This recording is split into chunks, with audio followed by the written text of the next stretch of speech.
पिछले क्लास में हम लोगों ने मोनोहैलोजन डेरिवेटिव्स ऑफ एल्केन के रिएक्शंस के बारे में डिस्कशन करना शुरू किया था। एल्केन्स के मोनोहैलोजन डेरिवेटिव्स को अल्काइल हैलाइड भी बोलते हैं। हमने पिछले क्लास में अल्काइल हैलाइड्स में हैलोजन की लिविंग एबिलिटी के बारे में बताया था। हमने बताया था कि जितना कार्बन हैलोजन बॉन्ड बड़ा होगा उतना ही बॉन्ड कमजोर होगा, उतना ही जल्दी कार्बन हैलोजन बॉन्ड टूटेगा, और जितना जल्दी कार्बन हैलोजन बॉन्ड टूटेगा उतना ही हैलोजन का कार्बन से साथ छूटेगा और हैलोजन की लिविंग एबिलिटी हायर होगी।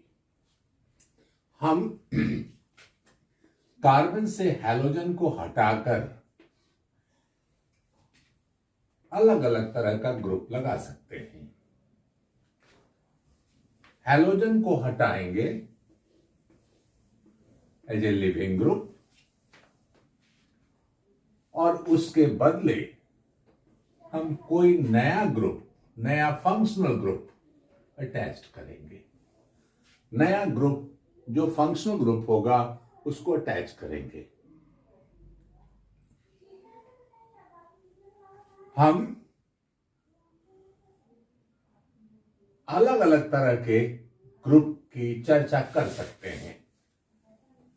हम मान लें किसी एक अल्काइल हैलाइड को कंसीडर कर लें, अल्काइल ब्रोमाइड को, इथाइल ब्रोमाइड को ले लें। हम चाहें तो इस कंपाउंड को एल्कोहल में कन्वर्ट कर सकते हैं। हम चाहें तो इस कंपाउंड को ईथर में कन्वर्ट कर सकते हैं। हम चाहें तो इस कंपाउंड को साइनाइड में कन्वर्ट कर सकते हैं या आइसोसाइनाइड में कन्वर्ट कर सकते हैं। आइसोसाइनाइड में कन्वर्ट कर सकते हैं।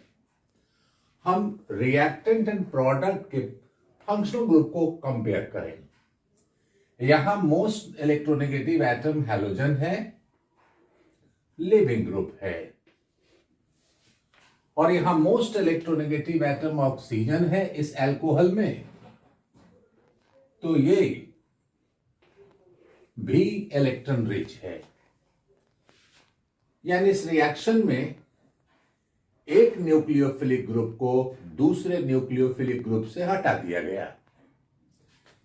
इस ग्रुप को अगर हम लिविंग ग्रुप नाम दें तो इस ग्रुप को, ऐसे सारे ग्रुप को हम एंटरिंग ग्रुप कह सकते हैं।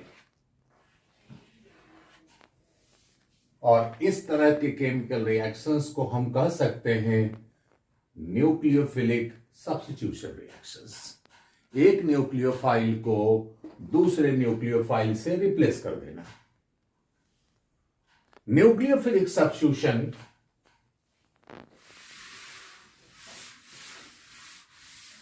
अल्काइल हैलाइड्स का, हैलोजन डेरिवेटिव्स ऑफ एल्केन्स का कैरेक्टरिस्टिक्स रिएक्शंस है, रिएक्टिविटी डिसाइडिंग रिएक्शन है। ये दो तरह से होता है। एक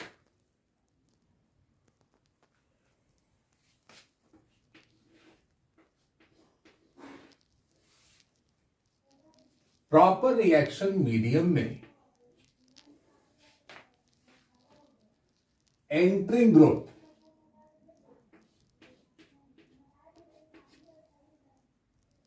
लिविंग ग्रुप बियरिंग कार्बन को अप्रोच करना शुरू करता है और इसके कारण जब एंट्रिंग ग्रुप का अप्रोच कार्बन पर बढ़ता है, लिविंग ग्रुप बियरिंग कार्बन पर बढ़ता है, तो लिविंग ग्रुप कार्बन छोड़ना शुरू कर देता है। यानी बॉन्ड का टूटना और बॉन्ड का बनना साइमल्टेनियस होता है। हम ऐसे प्रोसेस को कंसर्टेड वन स्टेप प्रोसेस बोलते हैं, कंसर्टेड प्रोसेस बोलते हैं। ये हमारा रिएक्टेंट हुआ और इस स्टेज को हम बोलेंगे ट्रांजिशन स्टेट। यानी रिएक्टेंट यानी ऑर्गेनिक कंपाउंड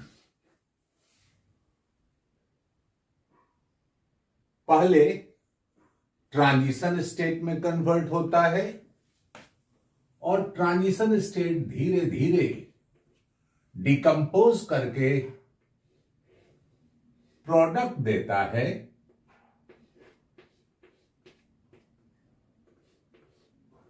और लिविंग ग्रुप कार्बन को कंप्लीटली छोड़ देता है।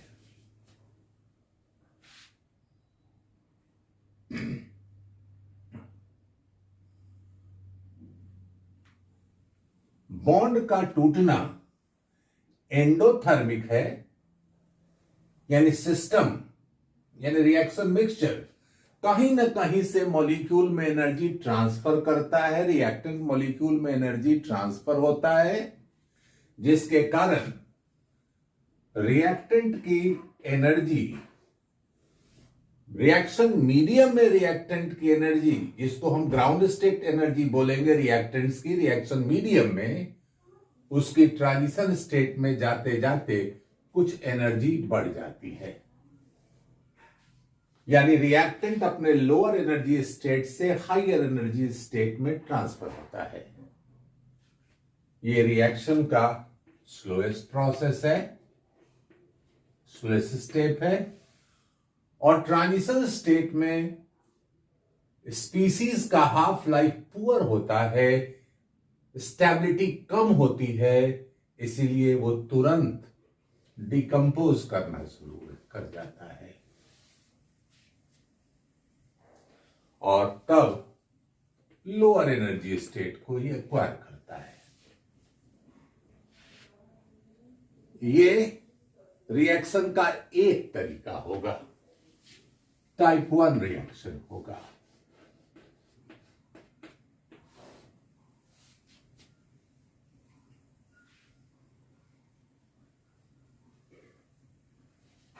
इस तरह के reaction methyl halide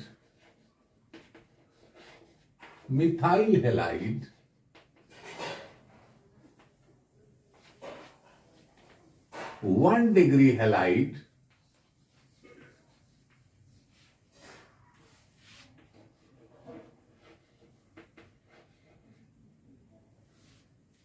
one degree alkyl halide और 2 डिग्री अल्काइल हैलाइड में कॉमन होते हैं।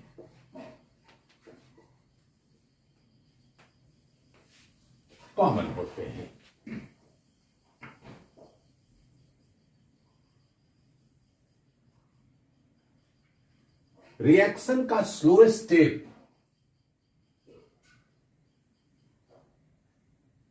रिएक्शन का रेट डिटरमाइनिंग स्टेप होता है और स्लोएस्ट स्टेप में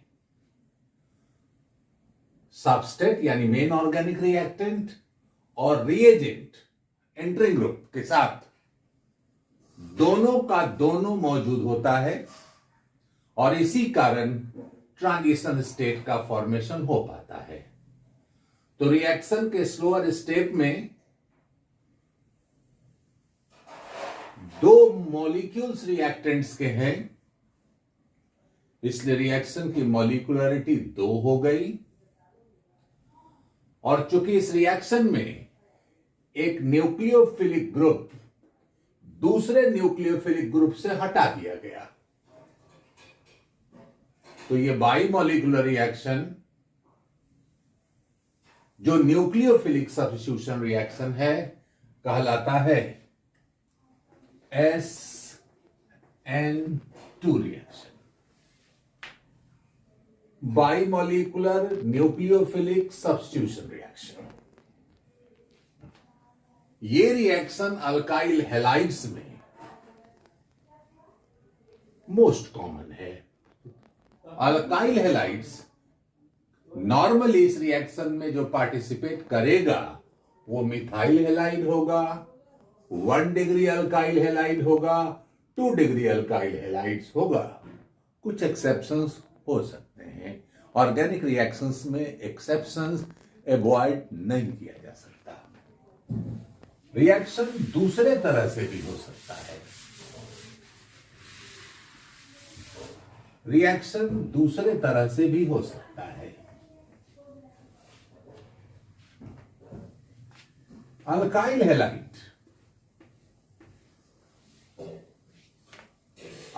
हैलाइड का halogen bearing carbon incoming nucleophile को अप्रोच नहीं करने देगा, इफेक्टिव कोलिजन नहीं हो पाएगा।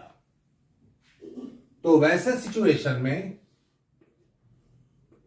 ट्रांजिशन स्टेट का फॉर्मेशन नहीं होगा। और अगर ऐसा नहीं हुआ तो हम बोलेंगे रिएक्शन सेंटर पर क्राउडिंग है, स्टेरिक इफेक्ट है। यानी हैलोजन बियरिंग कार्बन जब क्राउडेड होगा तो इनकमिंग न्यूक्लियोफाइल का अप्रोच हैलोजन बियरिंग कार्बन पर डिफिकल्ट होगा। और वैसे सिचुएशन में रिएक्शन मीडियम के कारण हैलोजन डेरिवेटिव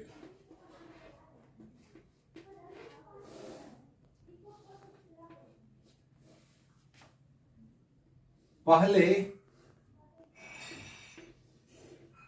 आयन पेयर में कन्वर्ट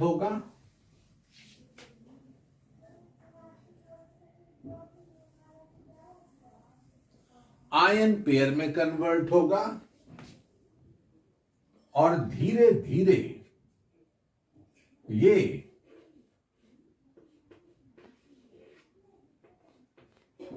कार्बोकेटाइन बनाएगा। ये रिएक्शन का स्लो स्टेप होगा।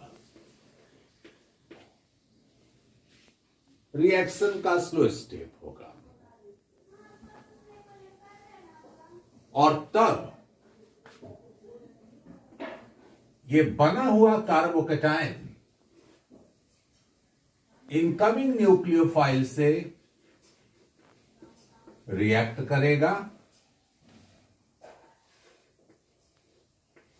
और प्रोडक्ट का फॉर्मेशन होगा।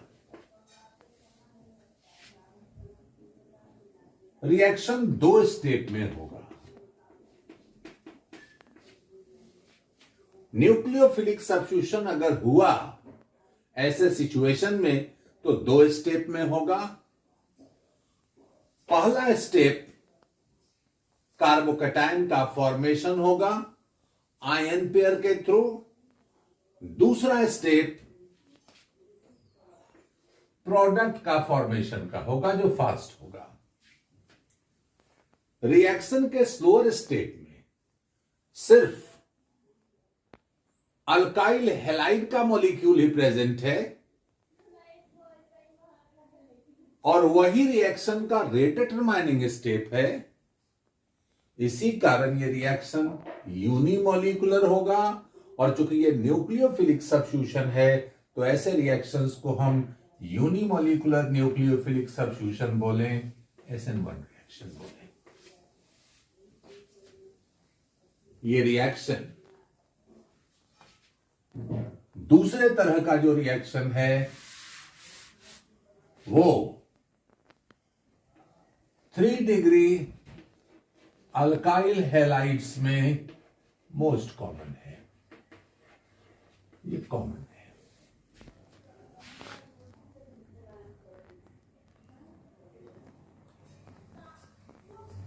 ये रिएक्शन नियोपेंटाइल हैलाइड में भी हो सकता है।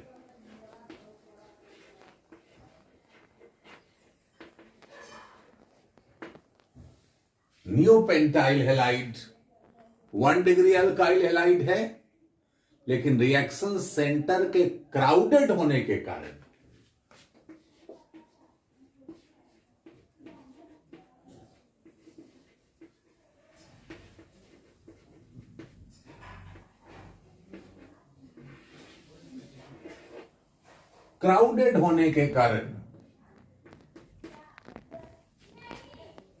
SN2 रिएक्शन यहां डिफिकल्ट होता है, और तब प्रॉपर कंडीशन में अगर इसमें न्यूक्लियोफिलिक सब्स्टिट्यूशन होगा तो वो SN1 ही होगा।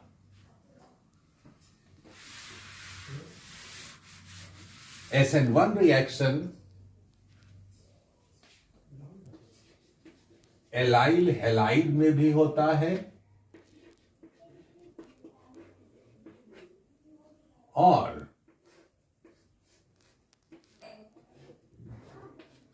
बेंजाइल हैलाइड में भी ऑब्जर्व किया जा सकता है SN1।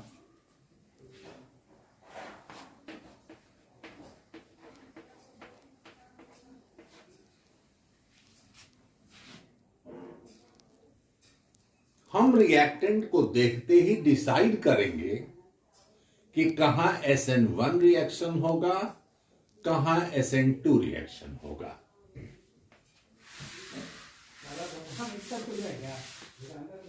हम मिथाइल हैलाइड को ले लें, कोई भी हैलोजन हो, तो यहां रिएक्शन SN2 होगा। रिएक्शन सेंटर क्राउडेड नहीं है।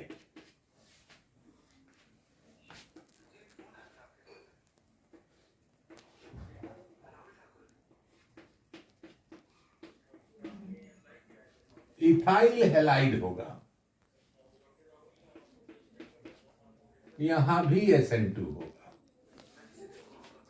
नॉर्मल अल्काइल हैलाइड्स में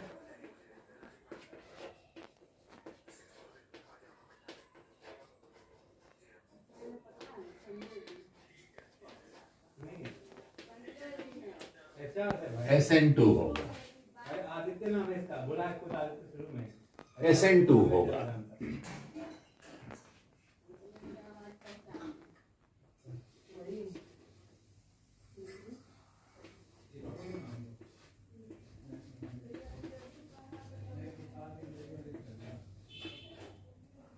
टू डिग्री अल्काइल हैलाइड में भी रिएक्शन SN2 हो सकता है।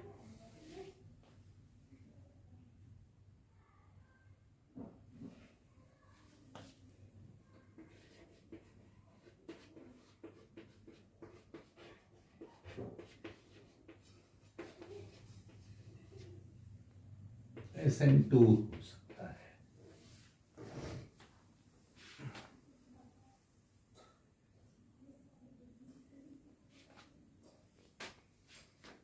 अगर हम 2 डिग्री के बाद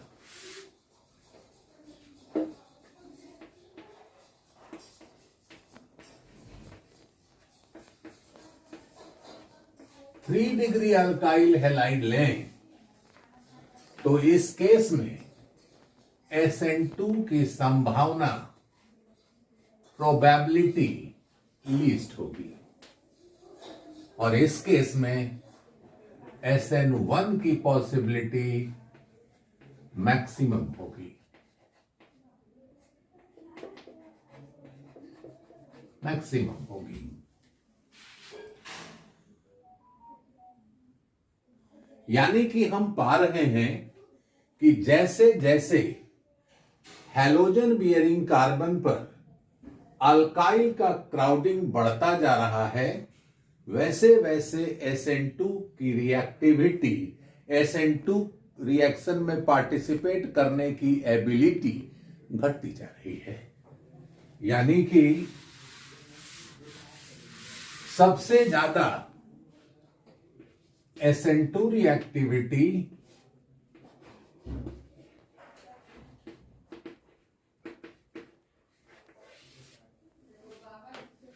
का ऑर्डर है methyl halide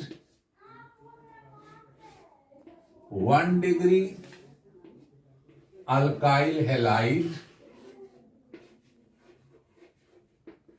1 degree alkyl halide, और इसमें जितना कम क्राउडिंग होगा उतना ही SN2 का चांस ज्यादा होगा। उससे कम 2 डिग्री अल्काइल हैलाइड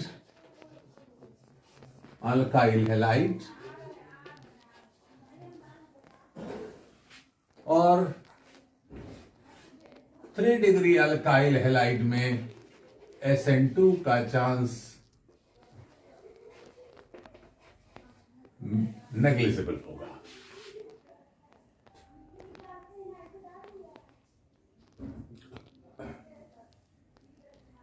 उसी तरह क्राउडिंग जितना ज्यादा होगा रिएक्शन सेंटर पर, SN2 चांस होने की प्रोबेबिलिटी कम होगी। रिएक्टेंट पहले कार्बोकैटायन में कन्वर्ट होगा। जितना ज्यादा स्टेबल कार्बोकैटायन होगा उतना ही जल्दी रिएक्टेंट कार्बोकैटायन में कन्वर्ट होगा और प्रोडक्ट बनने की संभावना ज्यादा होगी। यानी कि हैलोजन बियरिंग कार्बन जितना ज्यादा से ज्यादा स्टेबल कार्बोकैटायन बना सकेगा उतना ही SN1 की रिएक्टिविटी ज्यादा होगी। और उसी बेसिस पर हम SN1 रिएक्टिविटी को भी दिखा सकते हैं अल्काइल हैलाइड्स में। तो सबसे ज्यादा होगा 3 degree alkyl halide, SN1 reactivity में benzyl halide,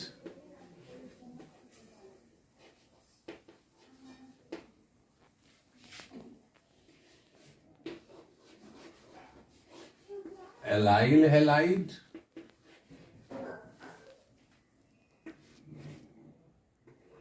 two degree alkyl halide,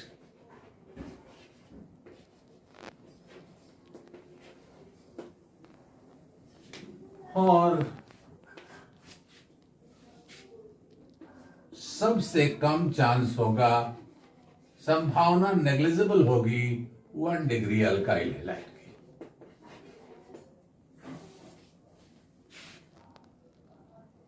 exception है नियोपेंटाइल हैलाइड, जहां क्राउडिंग के चलते SN2 रिएक्शन ना होकर SN1 रिएक्शन होगा। रिएक्शन कुछ भी हो, SN2 या SN1 हो, हमारे मोनोहैलोजन डेरिवेटिव्स में डिफरेंट टाइप्स ऑफ कन्वर्जन्स हो सकते हैं। हम हैलोजन डेरिवेटिव, मोनोहैलोजन डेरिवेटिव्स को कन्वर्ट कर सकते हैं अल्कोहल में।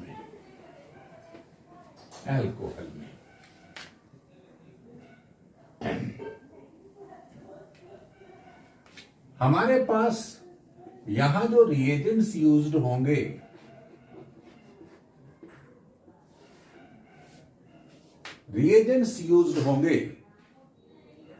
वे होंगे एक्वस, NaOH और KOH।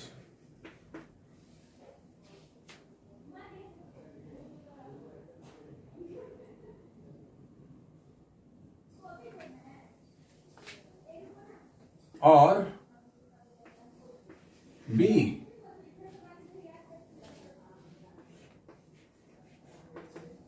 20% और लेस, और एक्वस सोडियम कार्बोनेट सॉल्यूशन और मॉइस्ट सिल्वर ऑक्साइड। हम इनमें से किसी को भी यूज करें, अल्काइल हैलाइड हमारा एल्कोहल में कन्वर्ट होगा। नॉर्मली SN2 रिएक्शन को कराने के लिए हम इसको प्रेफर करते हैं। एक्वस NaOH और एक्वस KOH को नॉर्मली SN2 रिएक्शन में प्रेफर किया जाता है और एक्वस सोडियम कार्बोनेट और मॉइस्ट सिल्वर ऑक्साइड को नॉर्मली SN1 रिएक्शन के लिए प्रेफर किया जाता है। कारण है, अगर हम एक्वस NaOH और KOH को यूज करें SN1 रिएक्शन में, तो सब्स्टिट्यूशन प्रोडक्ट के साथ साथ एलिमिनेशन प्रोडक्ट बनने की संभावना बनती है।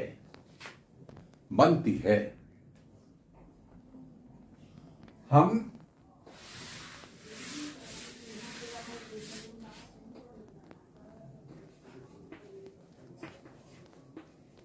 इथाइल ब्रोमाइड ले लें,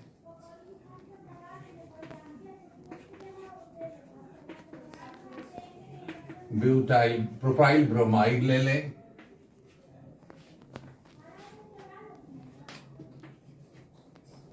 हम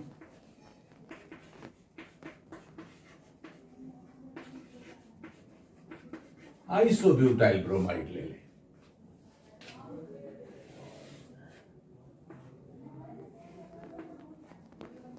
एक्वस NaOH और अगर हम KOH यहां यूज करते हैं तो हमारे रिएक्शन में SN2 रिएक्शन होगा और हमारा जो प्रोडक्ट होगा इथाइल ब्रोमाइड से इथाइल अल्कोहल होगा, प्रोपाइल ब्रोमाइड से प्रोपाइल अल्कोहल होगा और आइसो ब्यूटाइल ब्रोमाइड से आइसोब्यूटाइल अल्कोहल होगा।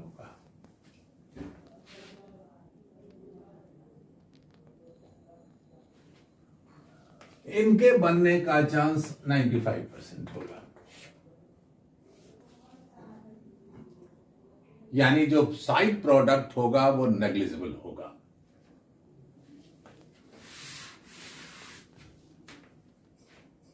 लेकिन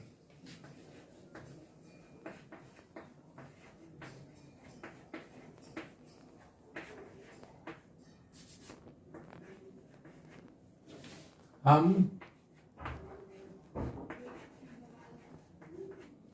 टर्शियरी ब्यूटाइल ब्रोमाइड का रिएक्शन कराएं जहां SN1 रिएक्शन होना है, मेनली तो यहां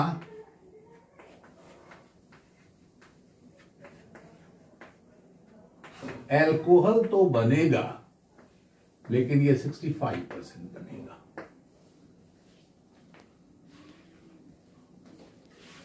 साथ साथ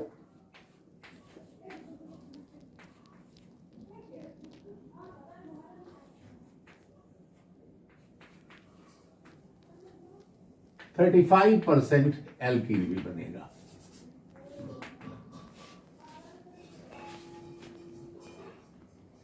लेकिन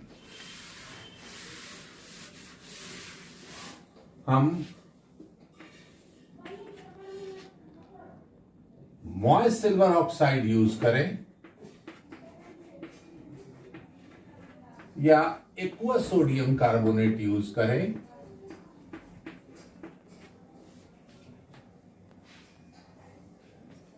तो रिएक्शन का जो SN1 प्रोडक्ट होगा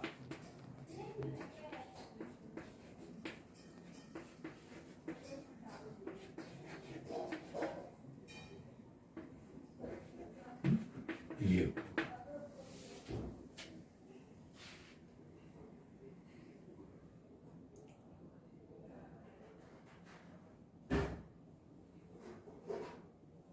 यानी कि हम अल्काइल हैलाइड को अल्कोहल में कन्वर्ट कर पाएंगे।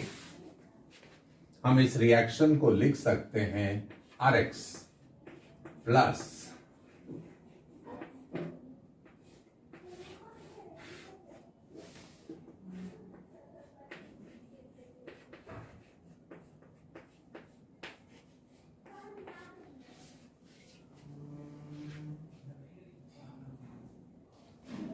हम चाहे तो अल्कोहल के अलावा अल्काइल हैलाइड को ईथर में भी कन्वर्ट कर सकते हैं।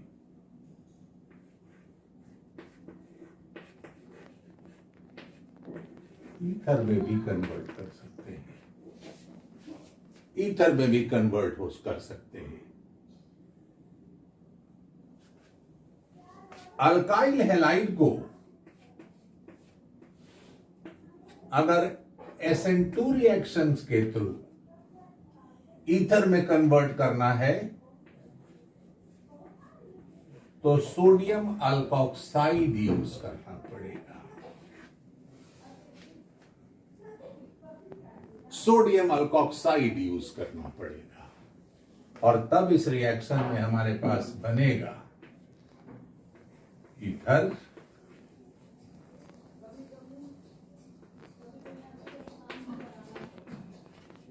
Sodium halide. हम अगर SN1 रिएक्शन में इसको पार्टिसिपेट कराना चाहें तो सोडियम अल्कोक्साइड के बदले हमको प्योर अल्कोहल यूज करना चाहिए, क्योंकि सोडियम अल्कोक्साइड यूज करने पर सब्स्टिट्यूशन प्रोडक्ट के अलावा एल्कीन बनने की संभावना बढ़ जाती है।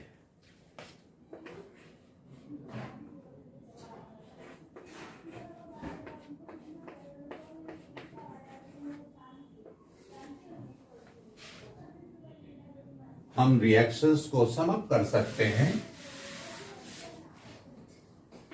RX plus R dash O minus Na plus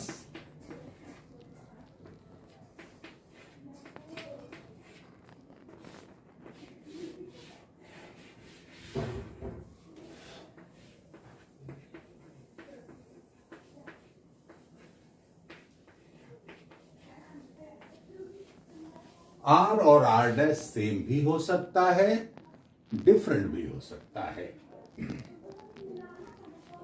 हम ये SN2 कराना चाहे तो हम अगर SN1 कराना चाहे रिएक्शन में